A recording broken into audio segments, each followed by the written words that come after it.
we recorded, we had Kira Liberati on the pod, and obviously she's a big stylist, done her thing and whatnot. She's amazing. She's smashing. It's so sick. Lovely woman as well. Is that out yet? No.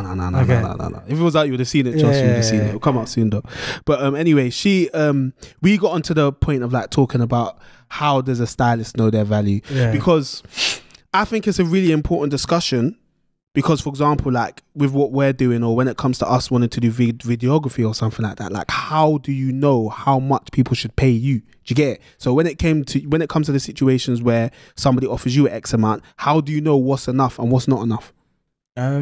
This is where I would say the way to, I think it's based on experience. Also, I think as well, like stylists should never be like embarrassed to talk about like the whole, how much they're getting paid for jobs. Like I don't think, even me, I've got loads of friends that are stylists and we never really have that conversation. Why not? I don't know. It's almost as if like, I feel like it's territorial. Okay.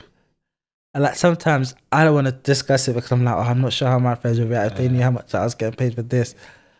Like, but I think there should be an open conversation, because it kind of gives you a better understanding whether or not 100%. You're gauging it at the right price. 100%. Because it's one of those fields where there's not a set price. Just like for being a director, I'm sure they're in a set price for, like, depending on what the actual treatment is, or you kind of have to set the budget according to that.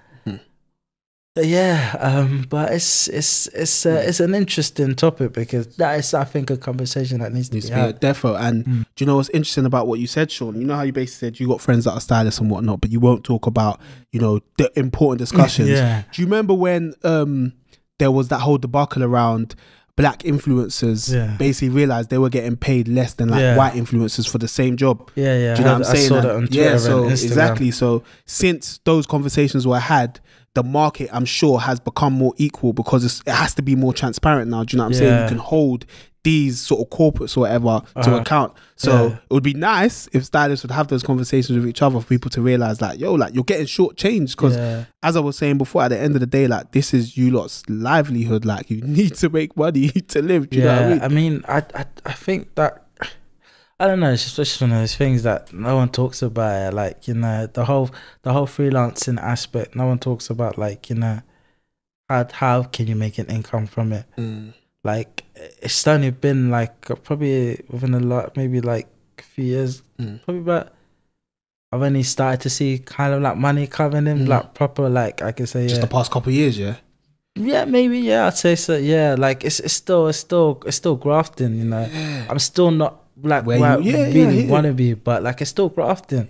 But like I said, I'm hungry for it. I've got the experience, you know, and like, put me in, like, especially for me as well, like, one thing that also helps my styling, which I think some of my friends will say that they can say this as a testament, is that my PR knowledge of, like, who's at this PR agency, like, if I go to a networking event, I'm like, yeah, I know this person, like, this person would be good to connect. Like, sometimes I'm always connecting my friends, like, with this person that works in this. You say you're the plug?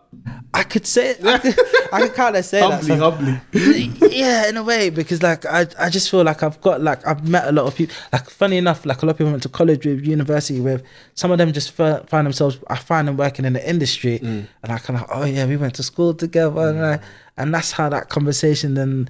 Like, that relationship is built. And then, like, sometimes as well, like, just knowing people from, like, over the years, like, they moved to that agency, so, like, all of that really helps, like, you know, the connections, because it's all about connecting the dot as well in this industry. Like, to be fair, in most industries, but in an industry like styling, where you need to get clothes, like, it's interesting, because I was having a conversation with one of my friends, and she does like film, like music video directors and stuff, innit?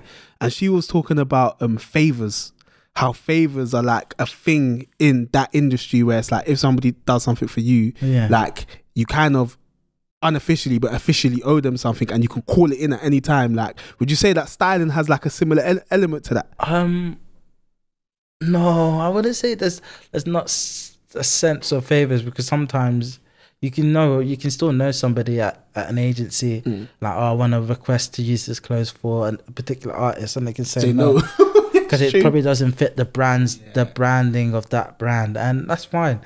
But I mean, having those connections are important. I always say, also like going to like, sometimes people want to go to fashion week. Like knowing people at the agencies as well is important as well. That's how you end up there, isn't it? That's how you end up at the shows. You go to see the collections. Like there's a lot of perks within this industry as well.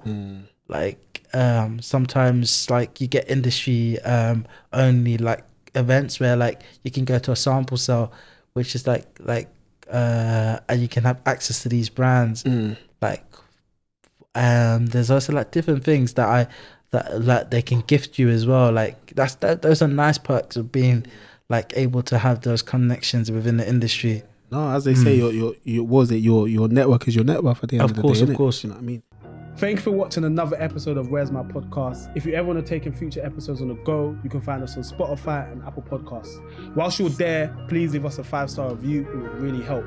And also, don't forget to follow us on our Instagram, WMTV_LDN, to keep up to date with the latest goings on in UK fashion. Keep it locked.